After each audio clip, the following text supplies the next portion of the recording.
Hey guys, this is KG Landry with Get Your Bell Rung Pro Wrestling Podcast. With me is Sinn Bodhi, professional wrestling legend. Of course, he likes to F with people, of course.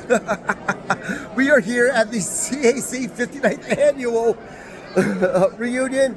Sinn Bodhi was actually the producer of the On the Fly event, the event that actually kicked off the CAC reunion.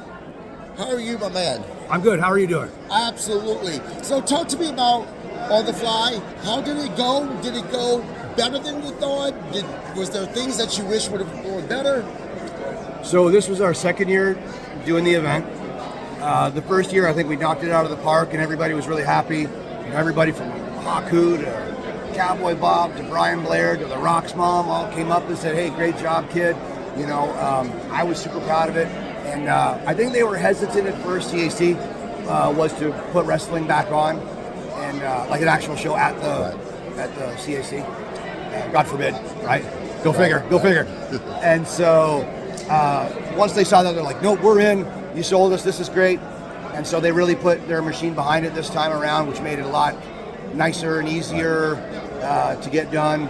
And you know, sending out feelers across the land to get wrestlers to come in and take that chance, because back in the day, it was all done like that.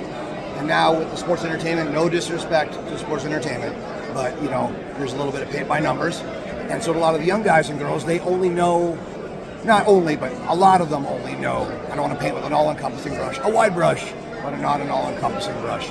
They know only to, you know, A, B, C, D, E, F, G, which I think, again, the good Dr. Tom and I were kind of joking and saying, like, if you're a brain surgeon and the only medical boo-boo you need to fix is put a Band-Aid on somebody, you're qualified. But if you're only qualified to put a Band-Aid on somebody and they need you to do open heart surgery or brain surgery, you're kind of euchred.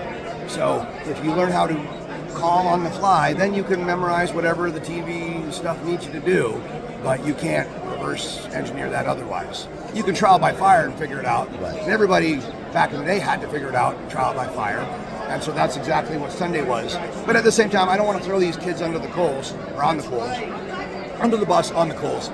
I wanted to sort of let the old school guys know, hey, if you see something, they're not used to this. And we're trying to get them used to this again.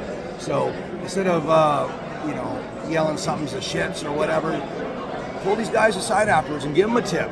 Like, water the garden or the garden guys. Right. That's kind of how I looked at it. As a professional wrestler yourself, what does the CAC mean to you? I love the CAC.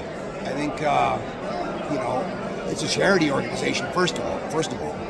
And, you know, they collect money that will go to old school wrestlers that maybe don't have the right medical coverage, or they're in a bad way for some reason, you know, so I think that's awesome. And then too, like, I mean, it is a fraternity, you know, and, you know, on TV and at any given time, it can be shark-infested waters, you know, it is what it is. As Scott Hall, rest his soul, would say, it's show business, not show friends, but at the same time, brotherhood, you know, so there's a mix mash of all that. And I think, you know, meeting new people, seeing people that you've known for a long time, getting to reminisce, catch up, learn from other guys that know more than you. Like I tell all the young guys, come and bug these old school guys. Like, not to be morbid, but like, they might not be around for another 100 years, you know? Like, never again will I be able to pick the brain of Nick Bockwinkel or the Destroyer or Harley Race and so forth. You know, but I did, and I did it at CAC. You know, that allotted me the opportunity to send her to the learning tree of some of the wrestling gods that are, you know, suplexing up in the clouds right now. And great intel for my career, great, you know, ghost stories by the campfire for me as a giant child. I think all of us wrestlers are giant children. I got a PhD in recess. Just want to play. I don't want to do anything real, you know. And gravity's real, but everything else is a dream, you know. So I think it's a wonderful place, and I love it. And I thank all the CAC board members for putting in the legwork to make this happen. What is next for Sinn Bodhi after this event? Do you get to rest, or is it back to the grind? Rest is for jabronis. Yeah, sleep when you're dead. Right. No, my next show, I'm going to fly out and do a few shows in Denver, Colorado this week. And then I've got to do combine and a couple of shows for Dana White's Power Slap. So I'm one of the new talent bookers for Power Slap. And again, when you're saddled with a certain set of skills, what can you do with those skills?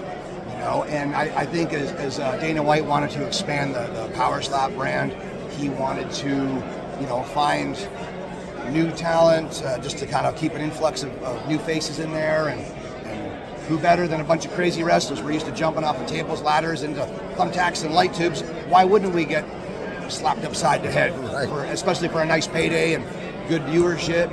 It's great opportunities, it's a great payday, and it's life-altering money for a lot of guys and girls. And big eyeballs on you too. Hollywood's there. WWE is in bed with UFC, which is, Power Slap is under UFC. So there's opportunities left, right, up and down, adjacent, all over the place. It's a vortex of opportunity and payday. So why not? And I will say, I'll leave you with this. When I first started to be a pro wrestler, I cashed in my black belt for spandex over a quarter of a century ago. I'm as tiny as I've ever been. I think I'm at a measly 230 right now. When I started, 6'1", 250, and everybody said, "Oh, aren't you too small? Oh, why are you crazy? Oh, it's this, oh, it's that." Misery loves company. The people that don't want to follow their dreams, they can stay where they're going to stay. That's fine. But I'm going to put them in my rear view, and I'm going to follow my dreams forward. And that's exactly the same thing I heard about Power Slap. Oh, it's crazy. It's this. That was all the fuel I needed. You go, yeah. I'm going to be the opportunity fairy and give guys and girls an opportunity for paydays and big eyeballs to be seen.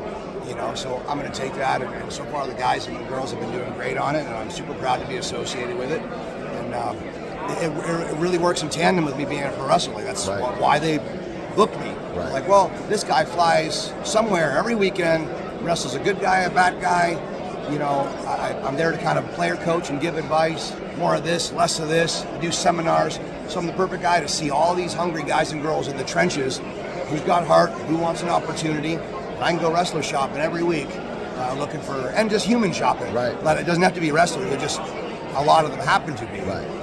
Especially because wrestlers feed off that crowd. A lot of, normal earthlings, they don't want to be in front of a crowd like that. They don't mind being in the crowd at a concert, they don't want to be staged at the concert. So I think it was the perfect storm and a great opportunity for me to give other people opportunities. Perfect. Thank you so much for your time. I know you're a busy man, my friend. All good. You guys have a good one. I got to go play with my toys. There you go. Cameraman, zoom it. Look at the toys. Look at my dogs, man. Look at